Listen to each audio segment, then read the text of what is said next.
திருச்சிற்றம்பலம்.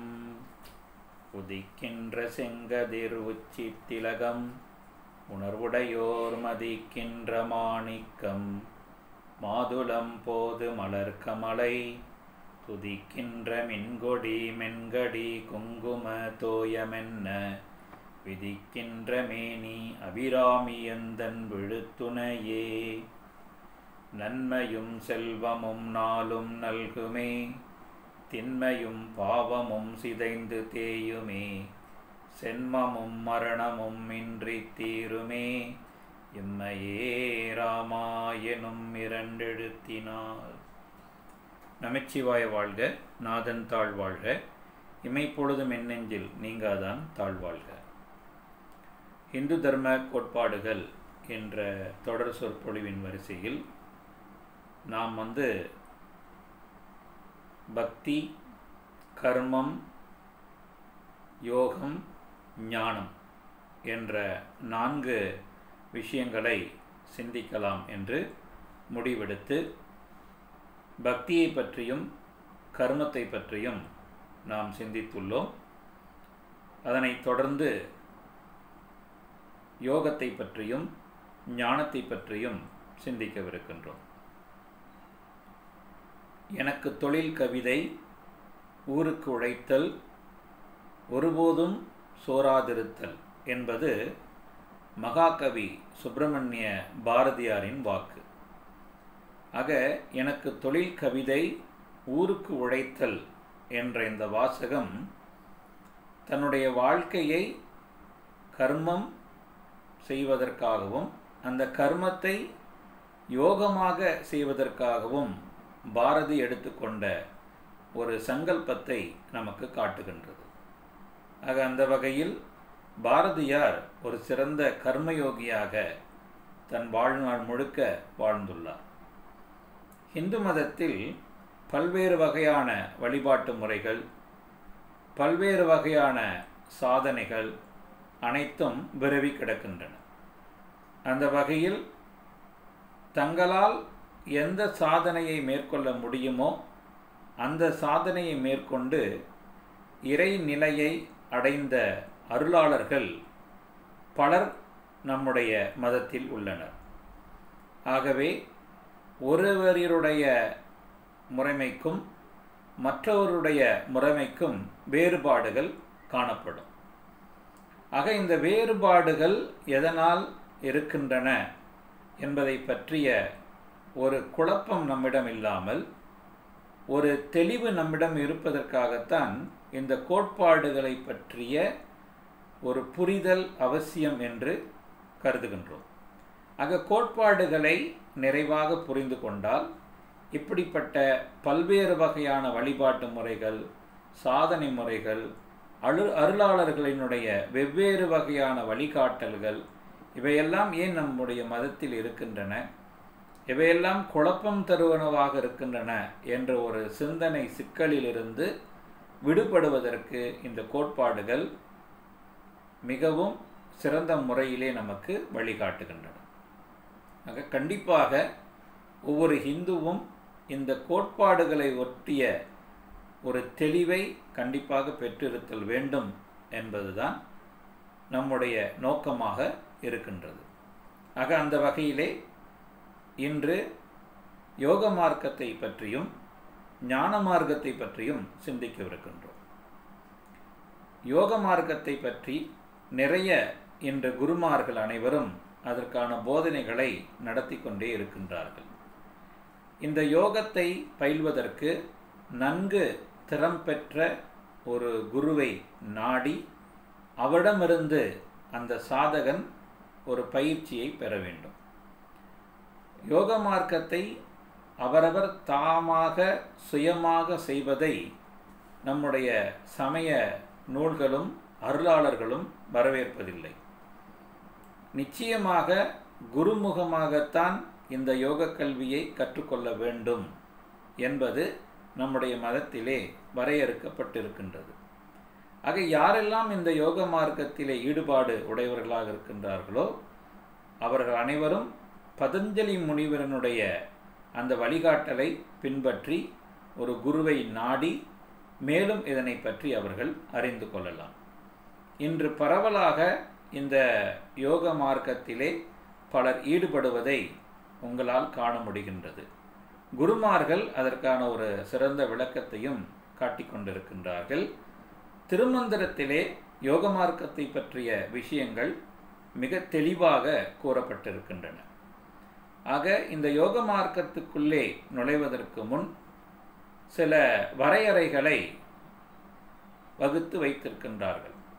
உதாரணத்திற்கு இயமம், நியமம், ஆசனம், பிராணாயாமம், பிரத்யாகாரம், தாரணை, தியானம், சமாதி என்று ஒவ்வொரு படிநிலைகளாக இதனை வகுத்து கொடுத்துள்ளார்கள்.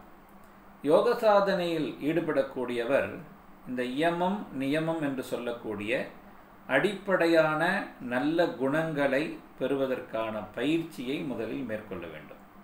தங்களுடைய அன்றாட வாழ்க்கையில் எதெல்லாம் நல்லொழுக்கமான செயல்களோ அந்த நல்லொழுக்கமான செயல்களை தங்களுடைய வாழ்க்கையிலே அவர்கள் வழக்கமாக்கி கொள்ள வேண்டும். அப்படி வழக்கமாக்கி கொண்டால்தான் ஒரு மன தயாரிப்பு அந்த இடத்திலே ஏற்படும். அப்படிப்பட்ட ஒரு மன தயாரிப்பு அவர்களை என்ன செய்யும் அப்படின்னு சொன்னீங்கன்னா, இந்த யோக மார்க்கத்தில் ஈடுபடுவதற்குரிய ஒரு நல்லதொரு நிலையை அவர்களுக்கு அது ஏற்படுத்தி கொடுக்கும். அப்போ அந்த யோக மார்க்கத்தில் ஈடுபடும் பொழுது இந்த மனம் ஒருநிலைப்படுவதற்காக இந்த இயமம், நியமம், ஆசனம், பிராணாயாமம் போன்ற விஷயங்கள் அவர்களுக்கு வழி கொடுக்கும். நீங்கள் இந்த வரிசையில் பார்த்தீர்களானால் தியானம் அடுத்ததாக சமாதி என்று சொல்லப்படுகின்றது. ஆக தியான மார்க்கத்தில், இந்த யோக மார்க்கத்திலே தியானம் என்பது மிக முக்கியமான ஒரு இடத்தை அடைகின்றது. அதாவது நம்முடைய புலன்கள் அனைத்தும், கண், காது, மூக்கு, வாய், இவை அனைத்தும் என்ன செய்யும்னா, அவை அனைத்தும் வெளியே உள்ள விஷயங்களை காண்பதற்காக படைக்கப்பட்டிருக்கின்றன. ஆக இவற்றை உள்முகமாக திருப்புவதற்குரிய மார்க்கத்தை, வழியை இந்த யோக மார்க்கம் நமக்கு கற்றுக் கொடுக்கின்றது. பெரும்பான்மையாக நம்முடைய புலன்கள் வெளியில் சென்று அது என்ன செய்யும் சொன்னீங்கன்னா, ஒவ்வொரு பொருளை சென்று பற்றும். புலிபோல் சென்று பற்றக்கூடியதாக நம்முடைய புலன்கள் படைக்கப்பட்டிருக்கின்றன. இப்படிப்பட்ட இந்த புலன்களை யோக மார்க்கத்தில் ஈடுபட்டு படிப்படியாக இந்த இயம நியமங்களை கடைபிடித்து ஆசனம், பிராணாயாமம், பிரத்யாகாரம், தாரணை போன்ற நெறிகளை ஒரு குருவின் முகமாக இருந்து கற்று அதன் பிறகு முழுமையாக தியானத்திலே நிலை பெற்று நிறைவாக சமாதி என்று சொல்லக்கூடிய இறைவனுக்கு, ஆதியாகிய இறைவனுக்கு சமமாகும் ஒரு சமாதி என்ற ஒரு நிலையை இந்த யோக மார்க்கத்திலே ஒரு சாதகன் அடைகின்றான். ஆக யோக மார்க்கத்தில் ஈடுபாடு உடையவர்கள், அந்த யோக மார்க்கத்திலே தன்னை ஈடுபடுத்தி கொள்ளக்கூடியவர்கள் முதலில் ஒரு நல்ல ஒரு மன தயாரிப்புக்கு ஆளாகக்கூடிய விஷயங்களை இந்த யோக மார்க்கத்தின் அடிப்படையான விதிகள் அவர்களுக்கு கற்றுக் கொடுக்கின்றன. அதன் பிறகு ஒரு படி மேலே நாம் போய் பார்த்தோமானால், உடலில் உள்ள சக்கரங்கள், மூலாதாரம், சுவாதிஸ்தானம், மணிபூரகம், அநாகதம், விசுக்தி, ஆக்னி, சகசரம். ஆக இந்த நிலையிலே உடலில் இருக்கக்கூடிய இந்த சக்கரங்கள், இவர்கள் செய்யக்கூடிய இந்த தியான பயிற்சியின் மூலம் இந்த குண்டலினி சக்தியாகப்பட்டது படிப்படியாக மெல்ல உயர்ந்து அவர்களுக்கு ஒரு சிறந்த நிலையை அவர்களுக்கு அது கொடுக்கின்றது. ஆக இந்த முறை மீண்டும் வலியுறுத்துகின்றோம் என்னவென்றால், நிச்சயமாக ஒரு குருவினுடைய வழியில் நின்றுதான் இதனை ஒருவர் கண்டிப்பாக மேற்கொள்ள வேண்டும். குருவினுடைய வழிகாட்டல் இல்லை என்றால் இதை மேற்கொள்ளக்கூடிய சாதகனுக்கு சிக்கல்கள் ஏற்படும். அதனால் அவர் மிகவும் அதல பாதாளத்திலே வீழக்கூடிய வாய்ப்புகள் ஏற்படும். ஆகவே இந்த இடத்திலே இந்த குருமுக கல்வி என்பது முக்கியம் என்று சொல்லுகின்றோம். குருவில்லாத வித்தை பாழ் என்பது நம்முடைய முதுமொழி. அதனை இந்த யோக மார்க்கத்தில் ஈடுபடக்கூடிய சாதகர்கள் நிச்சயமாக நிறைவாக சிந்திக்க வேண்டும் என்று பணிவுடன் கேட்டுக்கொள்கின்றோம். அப்படி யோக மார்க்கத்தில் ஈடுபட்டு அந்த நிலையை அடையும் பொழுது பல்வேறு வகையான ஆற்றல்களை இந்த சாதகர்கள் பெறுகின்றார்கள். அவற்றை அனிமா, மகிமா, கரிமா, லகிமா, பிராப்தி, பிரகாமியம், ஈசத்துவம், வசித்துவம் என்று நம்முடைய சாஸ்திரங்கள் சொல்லுகின்றன. ஆக அனிமா என்று சொல்லும் பொழுது ஒரு அணுத்தன்மையை அடைதல் என்று கூறுகின்றார்கள். அதாவது அணு மிகவும் நுண்ணிய ஒரு நிலையிலே இருக்கக்கூடியது. அந்த நிலையை இந்த சாதகன் அடைய முடியும். அதாவது இந்த இயமம் நியமம் என்று சொல்லக்கூடிய இந்த வழிமுறைகளை அவன் மேற்கொள்ளும் பொழுது அவனுக்கு இயல்பாகவே சில சக்திகளும் சிக்திகளும் வாய்க்கின்றன. அவற்றில் ஒன்று இந்த அனிமா என்பது, அதாவது அணுப்போலாகுதல், மிக சிறிய உருப்பெறுதல் அப்படின்றது நம்ம இந்த இடத்துல எடுத்துக்கொள்ளலாம். மகிமா என்பது பேருரு கொள்ளுதல், மிகப்பெரிய ஒரு வடிவத்தை அவர்கள் எடுத்தார். நீங்கள் புராண கதைகளிலே பார்த்தீர்களானால் இப்படிப்பட்ட இந்த விஷயங்கள் சொல்லப்படுவதை நீங்கள் கண்காணித்திருக்கலாம். அதாவது ஒருவர் விஸ்வரூபம் எடுக்கிறார், திடீர்னு ஒரு பெரிய உருவம் எடுக்கின்றார், அப்புறம் காணாமல் போகின்றார், அப்புறம் சிறிய உருவம் எடுக்கின்றார். இப்படிப்பட்ட விஷயங்கள் அதிகமாக புராணங்களிலே சொல்லப்பட்டு வரும். ஆனால் இதை பற்றிய ஒரு சிறந்த ஒரு சிந்தனையோ அல்லது அதை பற்றிய ஆழ்ந்த அகன்ற அறிவு இல்லாத ஒரு நிலையிலே அதை மேலோட்டமாக படித்துவிட்டு அதை விமர்சனம் செய்பவர்கள் இவையெல்லாம் ஒரு புழுகு மூட்டைகள் என்று சொல்லி மூட்டை கட்டிய சூழல்களையும் காலத்தையும் நாம் கடந்து வந்திருக்கின்றோம். ஆக இன்னும் வருங்காலங்களில் அந்த விஷயங்களை நன்கு ஆராய்ந்த பிறகுதான் நாம் ஒரு முடிவுக்கு வர வேண்டும். இது நடந்திருக்குமா நடந்திருக்காதா என்பதற்கு நமக்கு ஒரு சுய ஆய்வு தேவை. எப்பொருள் யார் யார்வாய் கேட்பினும் அப்பொருள் மெய்ப்பொருள் காண்பது அறிவு. இதனை நிச்சயமாக இந்த ஹிந்து சமயத்தை சார்ந்த அன்பர்கள் தங்கள் மனதில் ஆழமாக பதியம் செய்து வைக்க வேண்டும். நிச்சயமாக நம்முடைய புராணங்களை படித்த நம்முடைய ரிஷிகள் முனிவர்கள் அனைவரும் பொய் சொல்ல வேண்டிய அவசியம் எதுவுமே கிடையாது. அவர்களுக்கு பொய் சொல்ல வேண்டும், பொய்யான விஷயங்களை எழுதி வைக்க வேண்டும் என்று எந்த ஒரு நிர்பந்தமும் அவர்களுக்கு இல்லை. ஆக இந்த இடத்திலே அங்கு சொல்லப்படப்பட்ட விஷயங்கள் சரியா தவறா என்பதை புரிந்து கொள்வதற்காக மிகப்பெரிய ஒரு நூலறிவும் ஒரு நுண்ணறிவும் இந்த இடத்திலே தேவைப்படுகின்றது. அப்படிப்பட்ட ஒரு நூலறிவையும் நுண்ணறிவும் பெற்ற பிறகுதான் அந்த விமர்சனத்தை நாம் வைக்கும் பொழுது அது மிகச்சரியான ஒரு விமர்சனமாக அமையும் என்பதை இந்த இடத்திலே குறிப்பிட விரும்புகின்றோம். ஆக அடுத்தது நீங்கள் பார்த்தீங்கன்னா மகிமா என்ற ஒரு ஆற்றல் அல்லது ஒரு சித்தி அவர்களுக்கு கிடைக்க வாய்ப்பு இருக்கின்றது, அந்த சாதகனுக்கு கிடைக்க வாய்ப்பு இருக்கின்றது. ஆக இந்த மகிமா என்பது மிகப்பெரிய ஒரு பெரிய உருவத்தை அவர்களால் என்ன செய்ய முடியும், அந்த பேருரு கொள்ள முடியும் என்று நம்முடைய சாஸ்திரம், யோக சாஸ்திரம் சொல்லுகின்றது. அடுத்ததாக பார்த்தோம்னா கரிமா என்று சொல்கின்றார்கள். மிகவும் ஒரு கனமான ஒரு நிலையை பெறுதல் என்பது கரிமாகவும், லகிமா என்பது கனமற்று போதல், கனமில்லாத ஒரு நிலையை அடைதல் என்பதையும் கூறுகின்றது. ஆக நீங்கள் பார்த்தீங்கன்னா ஒன்று எல்லாமே எதிர்மறையாக இருக்கும். ஒன்று கனமாக இருத்தல், அப்புறம் கனமற்று போதல். ஆக எல்லாமே விஷயமாக அணுப்போலாகுதல், அப்புறம் பேருரு கொள்ளுதல். இப்படி எந்த ஒரு நிலையையும் அவர்கள் பெறக்கூடிய அந்த மிகப்பெரிய ஒரு சித்தியை, சக்தியை, ஆற்றலை இந்த யோக மார்க்கம் அவர்களுக்கு கொடுக்கின்றது. ஆக யோகிகளுக்கு இவையெல்லாம் சாத்தியம். ஒரு சாதாரண மனிதனாக இருந்து இவற்றை நாம் பார்க்கும் பொழுது இவையெல்லாம் ஒரு கற்பனையான ஒரு செயலாகவும் அதில் எந்த விதமான பொருள் இல்லாததாகவும் தோன்றுவதற்கு வாய்ப்பு இருக்கின்றது.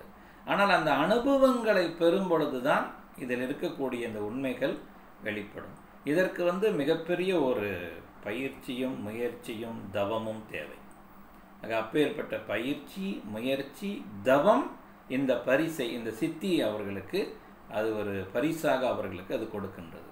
ஆக யாரெல்லாம் முயன்று இந்த யோக கலையிலே நிற்கின்றார்களோ அவர்களுக்கு இவையெல்லாம் சாத்தியமாக இருப்பதற்கு எந்த ஒரு பாதிப்பும் இல்லை, ஐயமும் இல்லை.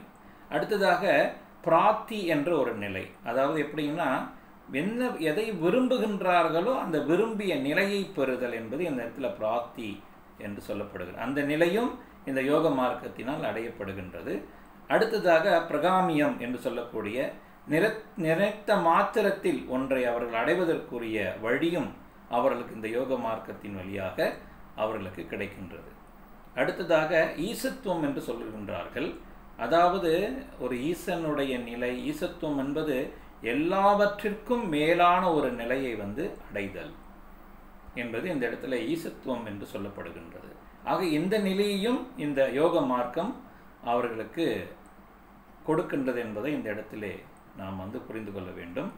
அடுத்ததாக வசித்துவம் என்பது எதையும் தன்வசமாக்கக்கூடிய ஒரு ஆற்றலை இந்த யோக மார்க்கம் கொடுக்கின்றது. ஆக அனிமா, மகிமா, கரிமா, லகிமா, பிராத்தி, பிரகாமியம், ஈசத்துவம், வசித்துவம் போன்ற ஆற்றல்கள் இந்த யோக மார்க்கத்தினால் ஒரு சாதகனுக்கு சேர்கின்றன. இதில் இன்னொரு விஷயத்தையும் நம்முடைய சாஸ்திரங்கள் மிக தெளிவாக பதிவு செய்கின்றன. இப்படிப்பட்ட இந்த விஷயங்கள் எல்லாமே ஒரு இறைவனை அடைவதற்கு உரிய விஷயங்களாக இல்லை என்று அந்த சாதகன் நினைக்கின்றானோ அப்பொழுது இதனை அவன் பெரிதாக நினைக்காமல் இதை அவன் கை கழுவிவிட்டு நேரடியாக இறைவன் நிலையை அடைவது அல்லது சமாதியாவது தான் அவனுடைய மூல நோக்கமாக இந்த இடத்திலே இருக்கின்றது. ஆக யோக மார்க்கத்தில் உள்ள விஷயங்களை நாம் சிந்தித்தோமானால் எல்லோருக்கும் யோகம் வசப்படுமா என்பது இந்த இடத்திலே கேள்விக்குறி. இன்று நம்முடைய நாட்டிலே நாம் வாழக்கூடிய ஒரு வாழ்வியல் முறைக்கு முழுக்க முழுக்க யோக மார்க்க நிலையிலே யோகியாக வாழக்கூடியவர்கள் அப்படின்னு சொன்னோம்னா நாம் ஓரளவு விரல் விட்டு எண்ணக்கூடிய அளவிலே தான் அந்த யோகியர்கள் இங்கு இருக்கின்றார்கள். அவர்கள் மிகவும் போற்றுதற்குரியவர்களாகவும் இருக்கின்றார்கள். ஆக இந்து சமயம் பக்தி மார்க்கத்தை வலியுறுத்துகின்றது. பக்தி மார்க்கத்திலே ஒரு முதிர்ச்சியை அடைந்த பிறகு அவர்கள் என்ன செய்யலாம்? ஒரு கர்ம மார்க்கத்திற்குள்ளே நுழையலாம். ஆக கர்மத்தை எந்த ஒரு பிரதிபலனும் எதிர்பார்க்காமல் அதை ஒரு யோகமாக செய்யும் பொழுது, எந்த ஒரு பலனையும் எதிர்பார்க்காமல் செய்யும் பொழுது அது ஒரு யோகமாக மாறுகின்றது. அப்போ அது கர்ம யோகம் என்று மாறுகின்றது. அது பாரதியார் சொன்னது போல, எனக்கு தொழில் கவிதை ஊருக்கு உழைத்தல் ஒருபோதும் சோராதிருத்தல் என்று சொல்வது போல, எந்த விதமான எதிர்பார்ப்பும் இல்லாத ஒரு நெஞ்சம்தான் இப்படிப்பட்ட ஒரு விஷயத்தை சொல்ல முடியும், எழுத முடியும், வாழ்ந்து காட்ட முடியும். ஆக அந்த கர்மயோகத்திலிருந்து அதில் ஒரு பக்குவ நிலை அடையும் பொழுது அவர்கள் யோக மார்க்கத்திற்கும் அவர்கள் மெல்ல நகர்ந்து வருகின்றார்கள். ஆக இப்படியாக யாருக்கு எது முடியுமோ அதை செய்யக்கூடிய அதற்கான வழிமுறைகளை இந்து மதம் மிக சிறப்பாக வகுத்து கொடுத்திருக்கின்றது. ஆக ஒவ்வொரு ஹிந்துவும் இந்த விஷயங்களை கேட்டு அறிந்து சிந்தித்து இப்படிப்பட்ட மார்க்கங்கள் இந்த மதத்திலே இருக்கின்றன. ஆக நம்மை பற்றி நம்மை தவிர வேறு யாருக்கும் தெரியாது. முழுக்க முழுக்க நாம் யார் என்பது நமக்கு நன்றாக தெரியும். ஆக இவற்றை எல்லாத்தையும் நாம் கற்று கேட்டறிந்த பிறகு நாம் ஒரு முடிவுக்கு வரலாம். நமக்கு எந்த மார்க்கம் சரியான மார்க்கமாக இருக்கும் என்று நினைத்து அந்த மார்க்கத்திலே பயணிப்பதற்குரிய முழு சுதந்திரத்தையும் ஹிந்து மதம் நமக்கு கொடுக்கின்றது. ஆக ஒவ்வொரு ஹிந்துவும் இந்த விஷயத்தில் கொடுத்து வைத்தவர். ஏனென்றால் அவனுக்கு பரிபூர்ணமான சுதந்திரத்தை இந்த மதம் கொடுக்கின்றது. சரிங்களா? நீங்கள் இன்னொரு விஷயத்தையும் இந்த இடத்திலே சொல்ல விரும்புகின்றோம். நாத்தழும்பேற நாத்திகம் பேசியவர்கள் அனைவரும் இன்று இல்லை. ஆனால் எதை மையப்படுத்தி நாத்தழும்பேற்றினார்களோ அவையெல்லாம் இன்றும் நிரந்தரமாக இருந்து கொண்டே இருக்கின்றன. ஆக இது என்ன ஒரு உண்மையை உணர்த்துகிறது என்றால், இந்த அருளாளர்கள் நமக்கு கொடுத்த இந்த பொக்கிஷங்கள் காலத்தையும் கடந்து நிற்கக்கூடியவை. ஆக இவற்றினுடைய நெறிமுறைகள் அறியாமல் இவற்றை நாம் புறம் தள்ளிவிடக்கூடாது என்பது எங்களுடைய பணிவான வேண்டுகோளாக சாதகர்களாகிய இந்துக்கள் உங்கள் முன் நாங்கள் முன்வைக்கின்றோம். தொடர்ந்து இறுதியாக ஞான நிலையை பற்றி நம்முடைய சாஸ்திரம் சொல்லுகின்றது. ஞானிகள் பெரும்பான்மையாக அவர்கள் சாத்வீகமான குணமுடையவர்கள். அவர்களுக்கு உலக பொருள்களில் பெரும்பான்மையாக இயல்பாகவே நாட்டம் இருப்பதில்லை. அவர்களுடைய மனம் எப்பொழுதுமே அந்த பரம்பொருளை நினைத்து அந்த பரம்பொருளை நாடக்கூடிய ஒரு நிலையிலே இருக்கும். ஆக இது அவர்களுடைய ஒரு மன இயல்பு, ஒரு சிறந்த இயல்பு. ஞானியர்கள் பெரும்பான்மையாக உலகியலில் அவர்களுக்கு எந்த விதமான ஒரு பற்றுதலும் இருக்காது. அடுத்ததாக அவர்கள் பார்த்தீர்களானால் அவர்களுக்கு எப்பொழுதுமே தங்களுக்குள்ளே இறையை பற்றிய ஒரு ஆராய்ச்சி இருந்து கொண்டே இருக்கும்.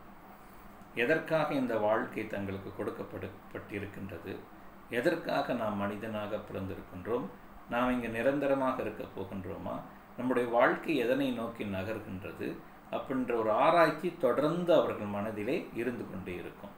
ஆக அந்த ஆராய்ச்சிகளுக்கு விடை பகர்வனவாக நம்முடைய சமயத்தில் இருக்கக்கூடிய நூல்கள் அவர்களுக்கு கை கொடுக்கும். அதாவது வேதங்கள், உபனிஷதங்கள், இதிகாசங்கள், திருமுறைகள், 4000 திவ்ய பிரபந்தம், அபிராமி அந்தாதி, கந்தர் அனுபூதி, கந்தர் அலங்காரம், இப்படி ஏகப்பட்ட நூல்கள் நம்முடைய சமயத்திலே இருக்கின்றன. இவற்றையெல்லாம் கற்று அறிந்து ஆய்ந்து சிவந்தது பாவனர் நெஞ்சம், கொடுத்து சிவந்தது வள்ளலின் கரங்கள் என்று சொல்வதற்கொப்ப இவற்றையெல்லாம் ஆய்ந்து அறிந்து ஒரு ஞான நிலையை நோக்கி நகரக்கூடியவர்கள் இந்த ஞானிகள். ஆக அவர்களுக்குள்ளே ஒரு சிறந்த ஒரு விசாரணை என்று சொல்லக்கூடிய ஒன்று நடந்து கொண்டே இருக்கும். அடிப்படையாக ஒரு விஷயத்தை சொல்வார்கள். அவர்கள் எப்போதுமே எதையுமே இது இல்லை, இது இல்லை, இது இல்லை என்று ஒதுக்கி கொண்டே செல்வார்கள். ஆக அவற்றை நம்ம எதிர்மறை எண்ணம் உடையவர்கள் அப்படின்ற ஒரு எண்ணம் கூட நமக்கு தோன்றலாம். அதாவது உலகியல் விஷயங்களிலே ஆழ்ந்து இருக்கக்கூடிய ஒருவருக்கு ஞானியர்களுடைய தன்மையும் நிலையும் அறிந்து கொள்வதற்கு இயலாது. ஆக அப்படி அறிந்து கொள்ள முடியாத ஒன்றை இல்லை என்று தவிர்த்து விடுதல் அல்லது நாத்தலும்பேற அதை பற்றி பேசுதல் என்பதெல்லாம் ஒரு அறியாமையினுடைய வெளிப்பாடு. ஆக இந்த ஞானியர்கள் இந்த உலகியல் வாழ்க்கை என்பது என்ன என்பதை பற்றி தொடர்ந்து சிந்திக்கின்றார்கள். நான் இந்த உடலா, நான் இந்த மனமா, நான் இந்த உயிரா என்பதை பற்றி ஒரு தொடர் சிந்தனை அவர்களுக்கு இருந்து கொண்டே இருக்கின்றது. ஆக இந்த இடத்திலே ஒரு கருத்தை அவர்கள் முன்வைக்கின்றார்கள். பார்க்கும் பொருள், பார்க்கப்படும் பொருள். நிச்சயமாக பார்க்கப்படும் பொருள் பார்க்கும் பொருளாக இருப்பதற்கு வாய்ப்பு கிடையாது. ஆக அங்கே 2 பொருள்கள் வருகின்றன. ஒன்று பார்க்கும் பொருள், இன்னொன்று பார்க்கப்படும் பொருள். ஆக 2க்கும் வேறுபாடு இருக்கின்றது. இப்போ நாம் ஒரு பொருளை பார்க்கின்றோம், நம் முன்னே ஒரு பொருள் இருக்கின்றது. ஆக அந்த பொருள் நாம ஆக முடியுமா? நிச்சயமாக ஆக முடியாது. அந்த வகையிலே நமக்கு ஒரு உடல் இருக்கின்றது என்பது நமக்கு தெரிகின்றது. அப்படி என்றால் நாம் பார்க்கும் பொருளாக இருக்கின்றோம், நம்முடைய உடல் பார்க்கப்படும் பொருளாக இருக்கின்றது. ஆக பார்க்கும் பொருள், பார்க்கப்படும் பொருள் என்பது இந்த இடத்துல 2 பொருளாக இருக்கும் பொழுது அப்போ ஒரு ஞானி என்ன சிந்திக்கின்றான் என்றால், நான் இந்த உடல் அல்ல என்ற ஒரு முடிவுக்கு வருகின்றான். அடுத்ததாக நான் இந்த மனமா அப்படின்ற ஒரு எண்ணம் வருகின்றது. அப்போ நாம் இந்த மனமான்னு சொல்லும் பொழுது என்னுடைய மனம் என்ன நினைக்கின்றது என்பது எனக்கு தெரிகின்றது என்ற காரணத்தினால் நான் அந்த மனம் அல்ல என்ற ஒரு முடிவுக்கு அவர் வருகின்றார். அடுத்ததாக நான் இந்த உயிரா அப்படின்ற ஒரு சிந்தனை வரும் பொழுது இந்த உடலிலே உயிர் இருப்பதையும் ஞானி உணர்கின்றான். ஆக உயிர் இருப்பதை அவன் உணர்வதால் தான் அந்த உயிரும் அல்ல என்பதை முடிவு செய்து தான் யார் என்பதை பார்க்கும் பொழுது தான் அந்த உணர்வாக இருக்கக்கூடிய ஆன்மா என்பதை அவன் மிக தெளிவாக புரிந்து கொள்கின்றான். ஆக இப்படிப்பட்ட ஒரு சிறந்த ஒரு புரிதல் நிலை அவர்களுக்கு வரும் பொழுது இந்த சீவனாரும் சிவனாரும் வேறில்லை, இந்த சீவனார் சிவனாரை கண்டதில்லை, இந்த சீவனார் சிவனரை கண்டபின் இந்த சீவனார் சிவனாய்த் அமர்ந்திருப்பரே என்ற ஒரு முதிர்ந்த ஒரு நிலைக்கு தான் அந்த ஆன்மா, தான் அந்த பரம்பொருள் என்ற உயர்ந்த நிலைக்கு வருகின்றான் அந்த ஞானி. ஆக இது ஞான மார்க்கம். இந்த ஞான மார்க்கம் எல்லோருக்கும் சாத்தியமில்லை. ஆனால் படிப்படியாக நகர்ந்து இந்த ஞான மார்க்கத்திற்கு செல்லக்கூடிய முறையை நம்முடைய சமயம் நமக்கு தெளிவாக கொடுத்திருக்கின்றது. ஆக நீங்கள் பார்த்தீங்கன்னா முதல்ல பக்தியிலே ஆரம்பித்து அதன் பின் கர்மத்திற்கு சென்று, கர்மத்திலிருந்து யோகத்திற்கு சென்று, யோகத்திலிருந்து ஞானத்திற்கு இது நம்மை அழைத்து செல்கின்றது. அப்படி ஒரு மார்க்கத்திலிருந்து ஒரு மார்க்கத்திற்கு செல்ல இயலவில்லை என்றாலும் ஒரே மார்க்கத்திலிருந்து அவர்கள் இறைநிலையை எய்துவதற்குரிய வாய்ப்பையும் நம்முடைய சமயம் சிறப்பாக நமக்கு வகுத்து கொடுத்துள்ளது. ஆக இதை எது நமக்கு சரியான ஒன்று, எது நமக்கு சரியான பாதை என்பதை இந்துக்கள், குறிப்பாக இளைஞர்கள் இதை புரிந்து அறிந்து தங்களுடைய வாழ்க்கையிலே ஒரு நிறைநிலையை அடைய வேண்டும் என்பதுதான் நம்முடைய சமயத்தின் நோக்கமாகவும் அருளாளர்களின் நோக்கமாகவும் இருக்கின்றது. கேட்டல், சிந்தித்தல், நிஷ்டை கூடுதல் என்ற நிலையிலே ஒரு பரிணாமம் ஒவ்வொரு இந்துவுக்கும் இருக்க வேண்டும் என்பது இங்கு குறிப்பிட்டு சொல்லக்கூடிய ஒரு விஷயமாக இருக்கின்றது. ஆக நிச்சயமாக இந்த விஷயங்கள் அனைவரும் இந்துக்களாக நீங்கள் பதிவு செய்து இந்த வாழ்க்கையினுடைய உன்னத நோக்கத்தை அறிந்து ஒரு நிலைக்கு உயர்வீர்கள் என்று நாங்கள் பெரிதும் நம்புகின்றோம். நம பார்வதீபதையே.